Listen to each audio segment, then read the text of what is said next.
இந்த நாளிலையும் நாகர்கோவில் பகுதியிலிருந்து நம்மத்திலே ரோஜி சார் இருக்காங்க. சார், உங்களிடத்துல ஒரு கேள்வி கேட்குறேன். வேதத்தின் அடிப்படையில் உங்களிடத்துல ஒரு கேள்வி கேட்குறேன் சார். நிறைய வேத வசனங்கள் இன்றைக்கு நமக்கு விளக்கம் கொடுக்குறாங்க, வேத வசனங்களே நமக்கு பேசுகிறாங்க. எனக்கு பிடித்த ஒரு வசனம் வேதத்தில் இருந்து ஒரு கேள்வி சந்தேகம் என்னென்னா, சாந்த குணம் உள்ளவர்கள் பாக்கியவான்கள் வசனம் இருக்குது. சாந்த குணத்தை குறித்து நீங்கள் என்ன சொல்ல வரீங்க சார்? நீங்கள் சொன்ன மாதிரி வேதாகமத்தில் மத்தேயு 5வது அதிகாரம் 5வது வசனத்தில் சாந்த குணத்தை பற்றி சொல்லியிருக்கு.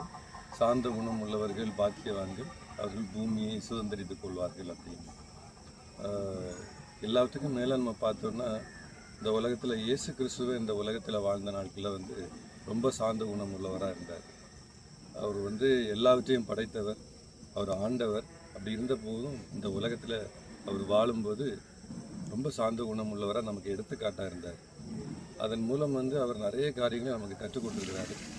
அவரே அதை அந்த வசனத்தின் அடிப்படையில் அவர் பூமியை முழுமையாக சுதந்திரித்தார். ஆக்சுவலாக அந்த குணம் இருக்கிறதுனால பூமியை சுதந்திரித்து கொண்டார். அதே மாதிரி நம்ம நடைமுறையிலையும் பார்க்கும்போது சாந்த குணம் உள்ளவர்களாக இருந்தால் நம்ம அந்த உலகத்தில் எல்லா காரியங்களையும் நல்லபடியாக செய்து முடிக்க முடியும். நம்மகிட்ட ஆண்டவர் கூட இருப்பார். சாந்த குணம் உள்ளவர்களாக இருந்தார் ஆண்டவர் நம்ம கூட இருப்பார் அப்படிங்கிறது நம்ம பைபிள் மூலமாக நமக்கு தெரியும். Thank you sir. பிரியமானவர்களே, நாமும் சாந்த குணத்தோடு வாழ்வோமானால் நம் மூலமாய் கிறிஸ்து வெளிப்படுவார். கர்த்தர் தாமே இந்த நிகழ்ச்சி ஆசீர்வதிப்பாராக.